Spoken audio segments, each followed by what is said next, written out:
Olá, irmãs, a paz. Neste vídeo estudaremos o tema 11, Timóteo, Tito e Filemon. A primeira epístola a Timóteo é a primeira das epístolas pastorais.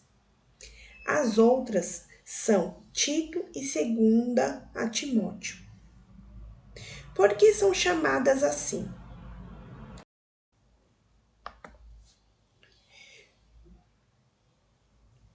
Porque elas são dirigidas a ministros, com o propósito de instruí-los e de como eles devem dirigir uma igreja. A epístola que agora estamos estudando foi escrita a Timóteo, o companheiro e discípulo fiel de Paulo. Provavelmente, Timóteo estava em Éfeso, quando Paulo o deixou encarregado da igreja, que no momento estava em perigo por causa de falsos ensinos. Por que esta carta foi escrita?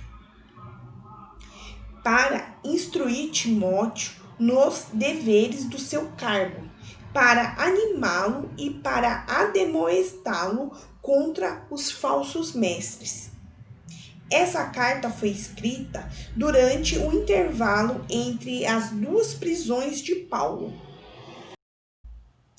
O conteúdo da epístola é o seguinte, como vocês podem ver no slide que eu coloquei para vocês. Aqui está o conteúdo e está dividida nos capítulos. No capítulo 1, em Éfeso, Timóteo tem de lutar pela doutrina sã, pois a igreja lá está sendo ameaçada pelos seguintes erros. Gnosticismo. O que seria isso? Era um movimento religioso que misturava o esoterismo, meio que combinando misticismo com algumas especulações filosóficas. Outro erro que estava acontecendo era a respeito do legalismo. Ensinavam que a justificação seria pela lei, que era ao contrário do que ensinava Paulo, relacionado ao amor, que era nascido de uma boa consciência e uma fé pura. No capítulo 2, Paulo diz que os cristãos devem orar por todos os homens, especialmente pelos reis e autoridades. Que homens e mulheres devem orar com o coração livre de mágoa, ressentimentos e incredulidade. No capítulo 3, Paulo fala das qualidades necessárias para administrar e se tornar um pregador. No capítulo 4, Paulo fala a Timóteo como deve proceder em todas as questões da igreja. E no capítulo 5, são as instruções pastorais, instruções relativas ao próprio Timóteo, referentes às diversas classes na igreja, a respeito do homem, da mulher, velhos e jovens. Diz respeito também às viúvas, aos presbíteros e aos servos. No capítulo 6, Timóteo é advertido a separar dos falsos mestres que ensinam contra a doutrina de Paulo e que supõem que a finalidade da religião seja um lucro material. Fugir do amor ao dinheiro, ordenar aos ricos que não confiem em suas riquezas, e guardar a missão santa e evitar teorias filosóficas. Assim termina a primeira carta a Timóteo. Segunda Epístola a Timóteo. Esta é a última e mais comovente epístola de Paulo, depois de toda uma vida de serviço e sofrimento por Cristo.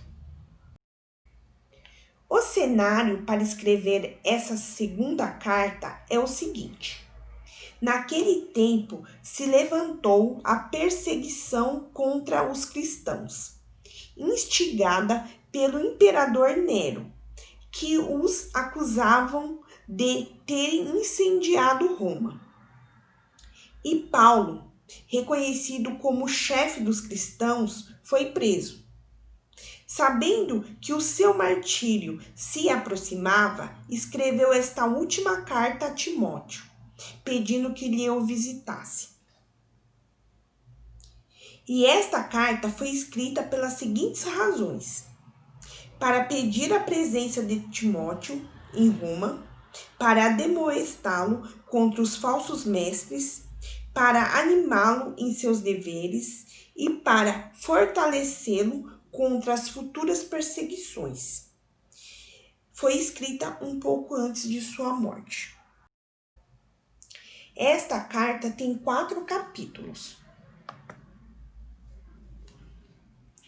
No capítulo 1, Paulo se lembra de Timóteo com profunda gratidão.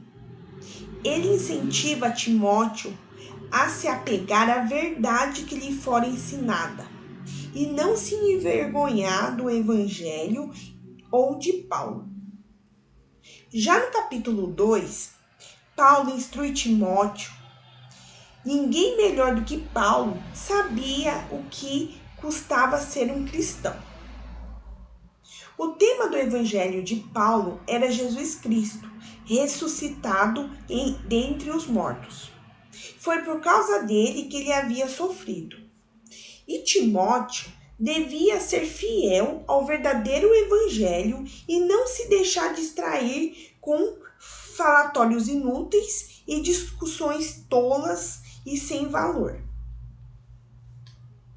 Paulo, no capítulo 3, descreve detalhadamente como será o caos dos últimos dias.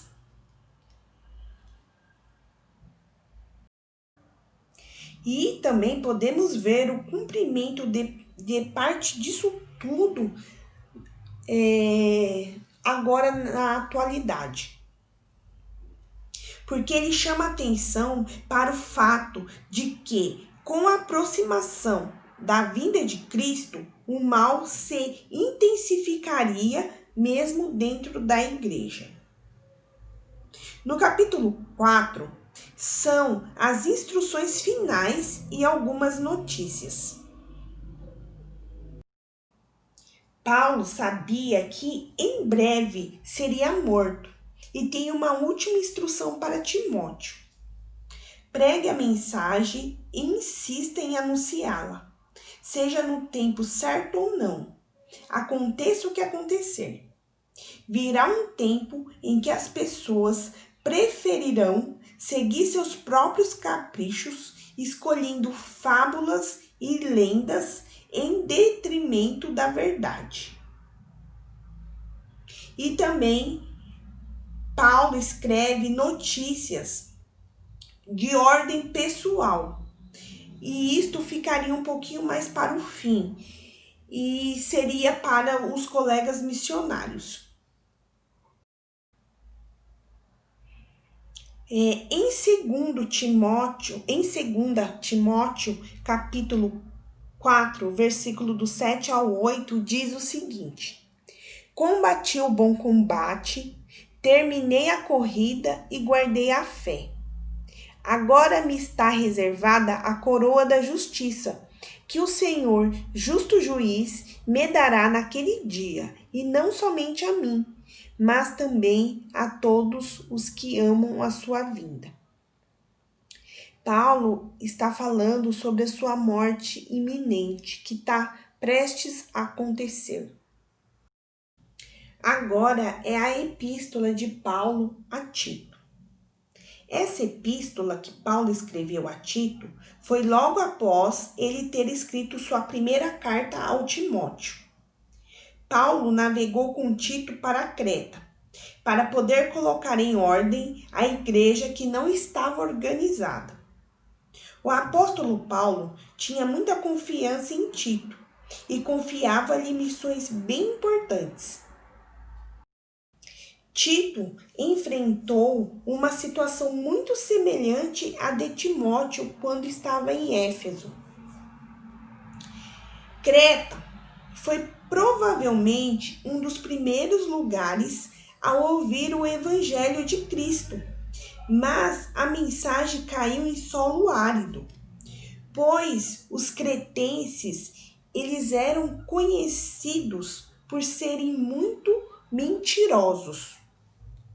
E a carta de Paulo mostra também que até os cristãos eram um grupo indisciplinado, temperamental e volúvel, que precisava ser acompanhado de perto. No capítulo 1, Paulo fala a respeito das instruções para a tarefa de Tito em Creta. E no capítulo 2, vivendo a fé, que é o comportamento dos cristãos que pode desacreditar ou favorecer a mensagem cristã. E no capítulo 3 são as últimas instruções.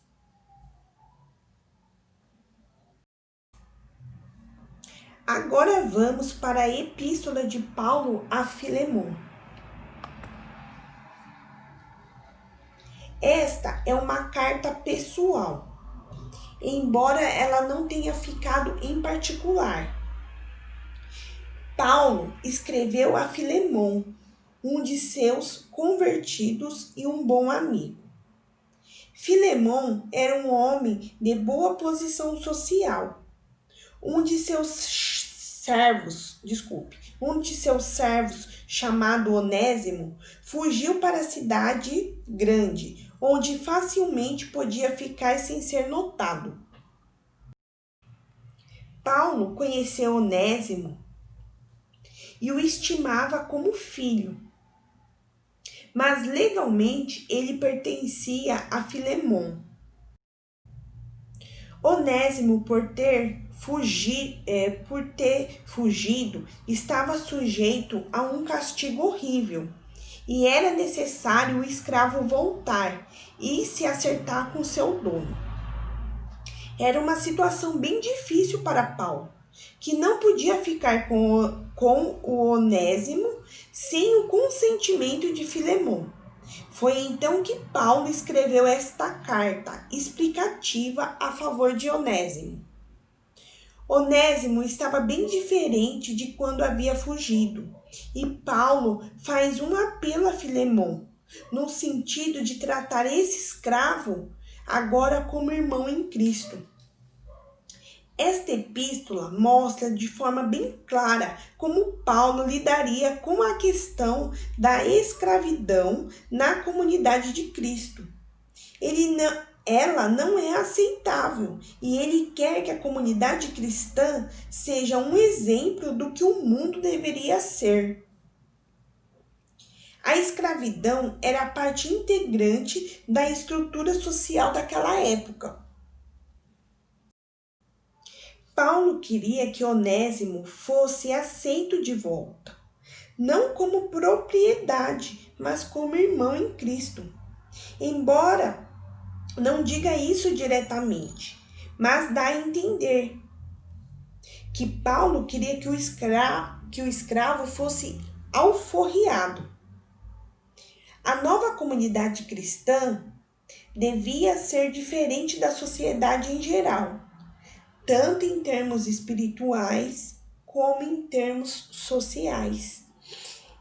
Esse é o recado desta carta, desta epístola a Filemon.